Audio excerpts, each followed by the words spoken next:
Welcome back to DaBoot Tragedies. Today we're going to be talking about 3 things that I'll be looking forward to and I'll be paying attention to in the Saints' first preseason game. First up, coaching. We're definitely going to be taking a good look at the coaches, starting off with Dennis Allen. Dennis Allen's first head coaching job since 2012 through 2014 when he was with the Oakland Raiders. That didn't turn out well for him, but then he came over to the Saints in 2015 and become the defensive coordinator, and he's turned his defense that was pretty bad to a very elite defense now. But a couple things I'll be looking forward to watching him: multitasking. He's finally going to be back in a head coaching role. Obviously, he's been a defensive coordinator. It's going to be very different. You're not just calling defensive plays. You're kind of not even paying attention when the offense is on the field. You're just going over the Microsoft tablets, the notepads, and stuff like that. So he's going to have to multitask with the offense and defense. It's going to be very different for him. I want to see his game management skills right now. When he calls timeouts, when he doesn't call timeouts, the clock management under 2 minutes. Should we get the ball back at the end of the half? Should we let the clock run out? Should we kneel? Should we go forward with 37 seconds?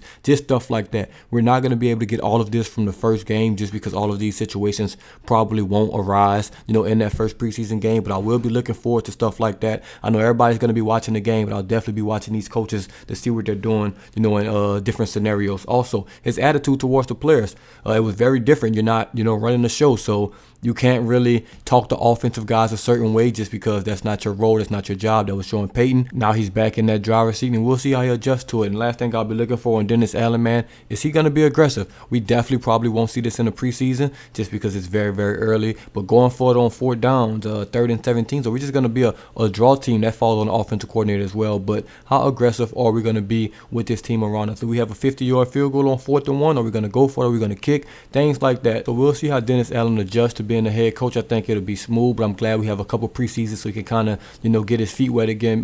Definitely a new head coach for the team, so we'll see how it goes. Next up, we're going to be looking at Pete Carmichael. I think he has the most to prove on this Saints coaching staff. He's been in New Orleans with Sean Payton since 2006. He came as the quarterbacks coach, was there for 1 year, and then kind of became the quarterbacks coach and the pass game coordinator for 07 and 08, and then 2009, the Super Bowl year, he became the offensive coordinator. Now, obviously, Sean Payton did a lot with the offense. Sean Payton was the de facto offensive coordinator. He called plays. He did everything. Pete Carmichael did get chances when Sean Payton was suspended. He called plays for that entire year. Sean Payton was out with COVID, I believe, a couple games last year. He called plays at that time. So he's used to the personnel. He's been here. I'm sure the system won't change as much, but he's the man in charge now. We can't say, he's the offensive coordinator, but Sean Payton's calling plays. It's all on him. The same things I'll be looking at Dennis Allen, I'll be looking at Pete Carmichael in the same light, man. His game management, 2-minute drills, 4-minute drills, how is he attacking guys on 1st down, just stuff like that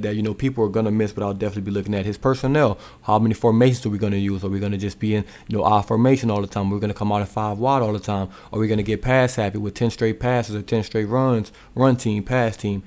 I just want to see what he does. It may be very similar to Sean Payton, screen game. So many things you got to look for from the offensive coordinator. Like I said, we won't get this all in game 1 just because it's way too early to be giving out your whole entire playbook. Creativity as well. I want to see how creative he can get, man. I'm not saying we need trick plays, but we need to have some wrinkles in the offense that we haven't seen before. Some things that he may have wanted to implement under Sean Payton but couldn't. And that's all I'll be looking for from the coaches for this first week. Like I said, hopefully we can get to most of those situations so we can see what they kind of do in those situations. Next up, the rookies, man.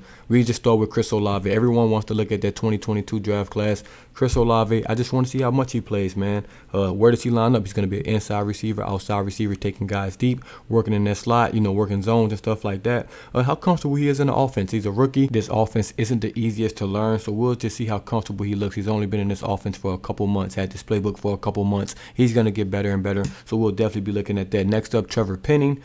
We all know we're looking for with Trevor Pinning, man. How aggressive will he be in the run game? Will he be holding people? I'll be looking for penalties. Also, pass protection. That's probably his biggest issue right now. We'll see how good he looks in pass protection. Hopefully he gets, more than 1 or 2 drives out there so we can really get a good look at him. Also, the play after the whistle, that's what I'll be looking for. Every time the whistle blows, I'll be looking for Trevor Pinning. I'll be seeing what he's doing after that whistle blows, and we'll go from there. Dejon Dixon, big wide receiver, man.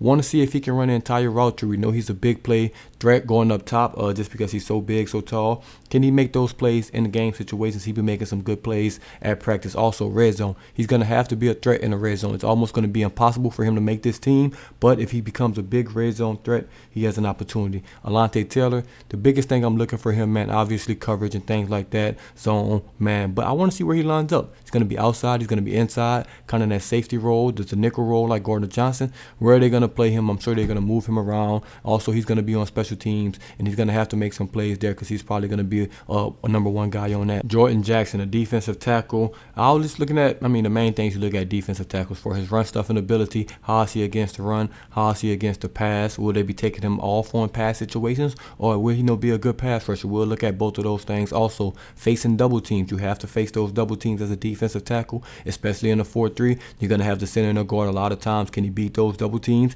Can he at least hold his ground on run plays, not getting pushed back 3, 4, 5 yards into the linebackers? That's going to be very important to see from him.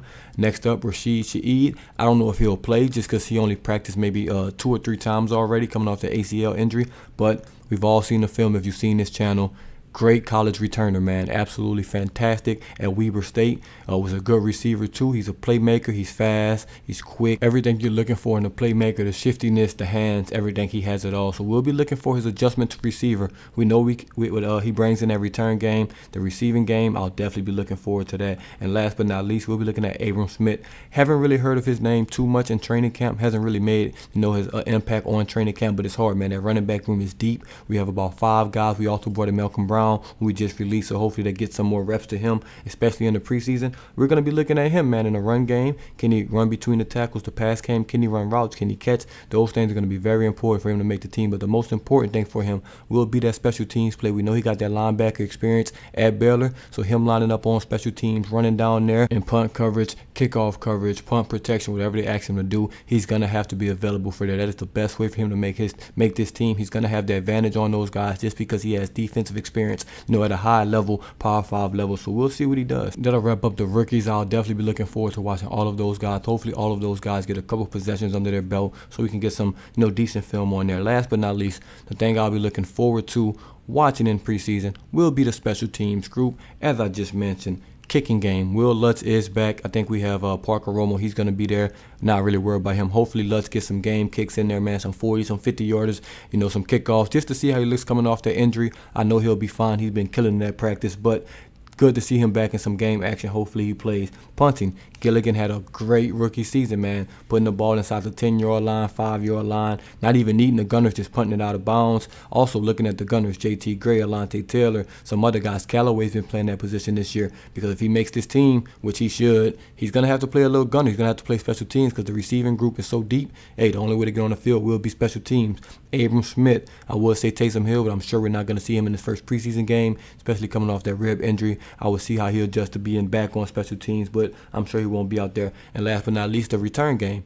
Deontay Hardy, obviously he's our return man. His rookie season burst onto the scene. Great returner. He said, and even I agreed, I said it before he said it, that he kind of fell off in the return game last year, maybe because he had to take on more as a receiver. We'll look forward to seeing what he does in that return game. And Rashid Shaheed, hey, can he make it a competition? Can he make it a return competition between him and Hardy? We know what he did in college, one of the most explosive players of all time at that return position. Can he make it tough on Deontay Hardy? Can he attempt to take his job? That's going to be a battle. Maybe not, but I want to see if he can make it at least interesting. Now, more than likely, we won't get all of these things in the first preseason game. Most of these things we'll probably see, within the first 3 preseason games at least, and maybe not. Some of these things we might not even see till week 3, week 4 of the regular season, but I'm excited for this first game to get started, man. We play Saturday, 7 p.m. Central Time. I'll definitely have a post-game show, a pre-game show, probably an hour before as well. And I'm looking forward to, man. Feel like it's a long time since the Saints played football, and I'm ready for it. And as always, this is DaBoot Tragedies, and I'm out. So one last time, let's make